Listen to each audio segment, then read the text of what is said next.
ब्रह्म राक्षस ने किया पूरे गांव को तबाह। जी हाँ, नमस्ते दोस्तों। आज मैं एक और अनसुनी अनकही दास्तान लेकर आ गया हूँ और ये मेरे एक सब्सक्राइबर की कहानी है। उसने जब मुझे ये कहानी भेजी, मैंने इसको खुद इमेजिन किया तो मेरी खुद रूह कांप गई। मैं एक पल के लिए तो डर गया कि यार ऐसा कैसे हो सकता है, कैसे एक दानव पूरे गांव को तबाह करने की सोच सकता है। जी हाँ, मैं कहानी को स्टार्ट करने जा रहा हूँ तो मैं इस करेक्टर को अपने ऊपर ही ले लेता हूँ। जैसे ही उसने मुझसे कहा, उसने मुझे बताया कि उसका जो गांव है, उसने कहा कि उसका पूरा गांव एक बहुत प्राचीन जमाने का गांव रहा है। ना उस गांव में लाइट थी ना कुछ, बस चलती थी तो मोमबत्तियां हो गई, दिए हो गए एंड ऑल।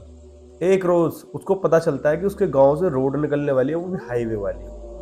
वो काफी ज्यादा खुश हो जाता है, कहता है कि यार अब तो हमारा गांव डेवलप हो जाएगा। पर वही है ना, कुछ चीजें अच्छी होने को आती हैं तो कुछ चीजें बुरी हो जाती हैं। जी हाँ, फिर जो उसके साथ हुआ वो जिंदगी में सबसे ज्यादा दहला देने वाला था। उसने कभी नहीं सोचा था कि उसके गांव में कुछ ऐसा हो जाएगा।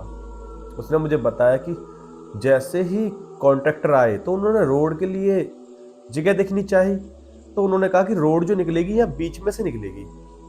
मतलब ये हमारा गांव था, उसने बताया, और इस गांव के जस्ट यहाँ से निकल रही थी रोड। हमने कहा चलो यहाँ से निकाल लो, मतलब गांव के सहारे से चिपक कर। लेकिन उस रोड के बीच में एक पीपल का पेड़ आ रहा था।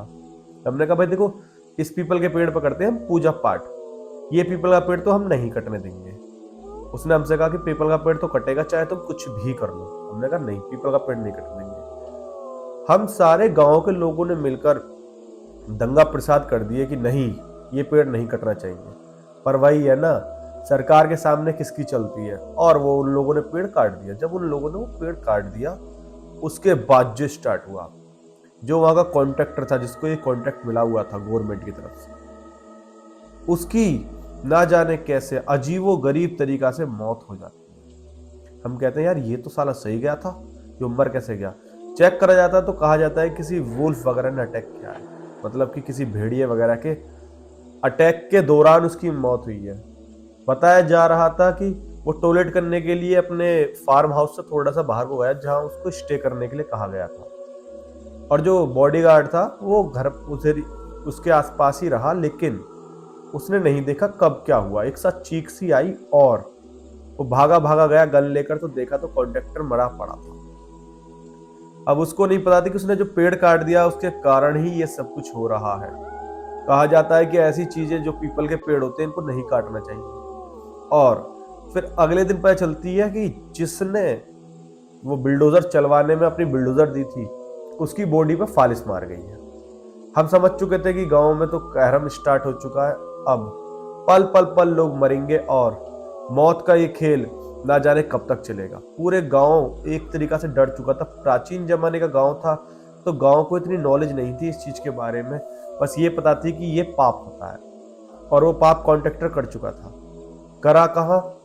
हमारे गांव में। उसने जो बताया मुझे कि जैसे ही हमारे गांव में ये चीज स्टार्ट होने लगी, लोगों ने रात को निकलना बंद कर दिया। एक रोज सरपंच की बेटी बाथरूम जा रही थी रात के टाइम पर। उसने बताया कि उसके गांव में शौच भी नहीं थे, तो उसको रात के टाइम पर ही बाथरूम जाना पड़ता था खेतों में। तो वो खेतों में जा रही थी और एक साथ चीख की आवाज सुनाई देती है। सब भागे भागे जाते हैं तो वो लड़की मरी पड़ी मिलती है बीच रास्ते पर। मतलब वो पहुंची भी नहीं थी, उससे पहले ही एक ब्रह्म राक्षस जो कि उसको मार चुका था। फिर हम लोगों ने सोचा कि यार ये आखिर हो कैसे रहा है।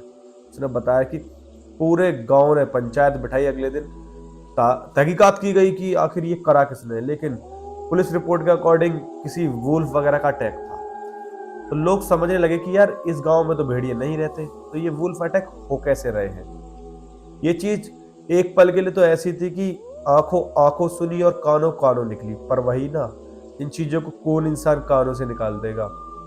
फिर जो हुआ वो दहला देने वाला था। एक दिन और बीता, मुझे पता चलते कि मेरे चाचा का जो छोटा लड़का है वो भी मर गया। हम लोगों ने देखा तो उसकी बॉडी पर बड़े बड़े निशान थे। हम नहीं समझ पाए आखिर ये क्या है क्या नहीं।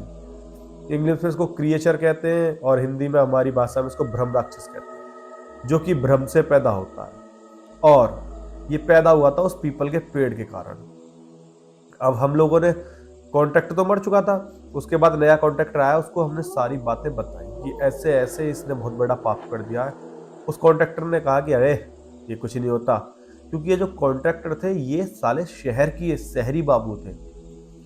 इनको फर्क नहीं पड़ता कि गाँव में क्या रीति रिवाज है क्या नहीं। इनको तो बस अपने काम से मतलब था कि साढ़ो पैसा होगा कैसे भी करके आओ। फिर जो हुआ वो दहला देने वाला था। एक रोज पता चलती है कि कॉन्ट्रैक्टर के ऊपर हमला हुआ है।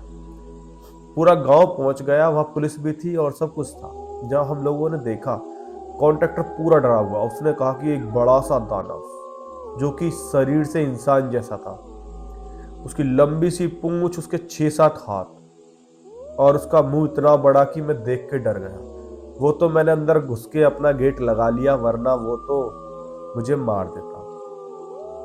हम लोगों ने कहा कि हमें बात करने, तो पुलिस वालों ने हमें बात नहीं करनी थी उस कॉन्ट्रैक्टर से। अगली सुबह हम सारे पहुंच गए फिर से, और हमने उनको बताया कि हम तुमसे पहले ही कहा था कि तुम लोगों ने बहुत बड़ा पाप कर दिया, तुम फिर से इस काम को स्टार्ट करने लगे हो, तुम्हारा मरना पक्का है। हमारे गांव में खुद सरपंच की बेटी मर चुकी है और मेरी बहन मर चुकी है, वो भाई मर चुका है, चाचा का लड़का। तो वो कहता है अरे यार। फिर हमने कहा कि बताओ क्या करा जाए। फिर हमारे गांव में एक बहुत पुराने जमाने का एक पंडित रहा करता था। वो पंडित जो था काफी पुराने जमाने का था, उसकी उम्र थी 105 साल, बहुत बुजुर्ग था। हमने कहा इससे पूछते हैं। जब हम उसके घर जाने लगे तो देखा हमने उसके घर का ताला लग रहा है। हमने कहा यार ये बुड्ढा तो यहीं रह रहा, ये कहाँ गया। हमने ढूंढना चाहा, हमने पोल वोल करनी चाहिए, तो पता करा कि उसका पता चला हमें कि वो कुछ दिन पहले शहर गया है अपने बच्चों बीवी मतलब बच्चों के पास, बच्चों की बीवी के पास। हमने कहा ठीक है यार। हमने पहले ही सोच लिया था, सरपंच जी ने पहले ही कह दिया था कुछ भी हो जाए 6 बजे के बाद कोई बाहर नहीं निकलेगा और अंधेरे में तो कोई गेट भी नहीं खोलेगा अपने घर का, चाहे कुछ भी हो रहा हो। अब भाई इस चीज को सुनने के बाद तो पूरा गांव डरा हुआ है कि एक बच्चा मर गया, सरपंच जी की बेटी मर गई।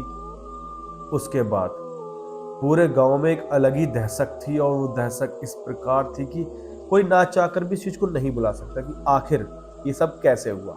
फिर जो हुआ वो दहला देने वाला था। एक रोज पता चलती है कि गांव में एक और आदमी मारा गया। वो शराब पीता, दारू वारू पी के आया था और लेट रात वो अपने कमरे से बाहर निकल गया था और उसके कारण उसकी मौत हुई। ये सुनने के बाद भाई पूरा गांव दहशत में पहुंच गया, पूरे गांव ने। और कॉन्ट्रैक्टर जो था उसने अपना काम रोक ही दिया था।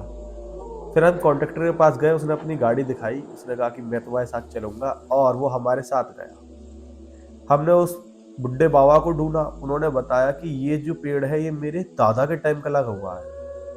मतलब वो 105 साल और उससे पहले दादा हो गए भाई 200-300 साल। हमने कहा इतना पुराना पेड़ था। बताया उसने कि इस गांव में पहले भी ऐसा बहुत बार हो चुका है जिसके कारण ये पेड़ लगाया गया था, और इस पेड़ पर कहा जाता है कि ब्रह्म राक्षस का वास है, इसको ना चाहकर भी कभी काटना मत।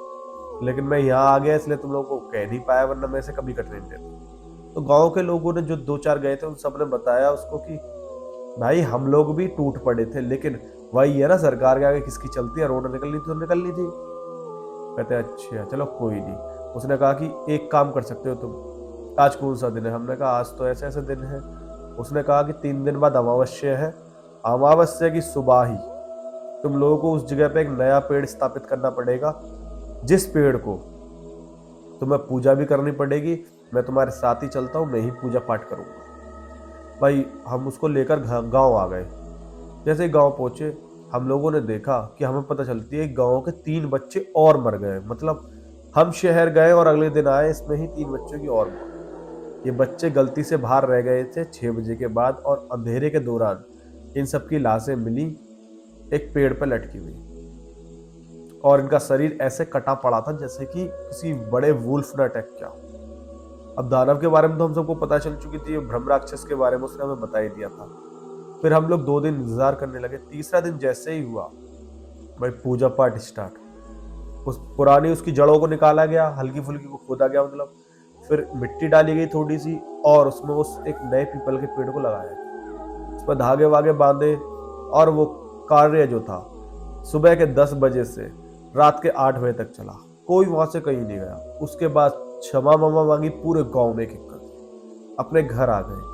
और वो दिन की बात और एक आज की बात है, आज तक ऐसा केस कभी दोबारा सामने नहीं आया। और उस कॉन्ट्रैक्टर ने भी उस पेड़ के सहारे से रोड निकाल ली, पर उस पेड़ को नहीं छेड़ना चाहा। आज वो कॉन्ट्रैक्टर भी इस चीज पे विश्वास करता है और उसने मुझे बताया कि ये मेरी आप बीती असली कहानी है।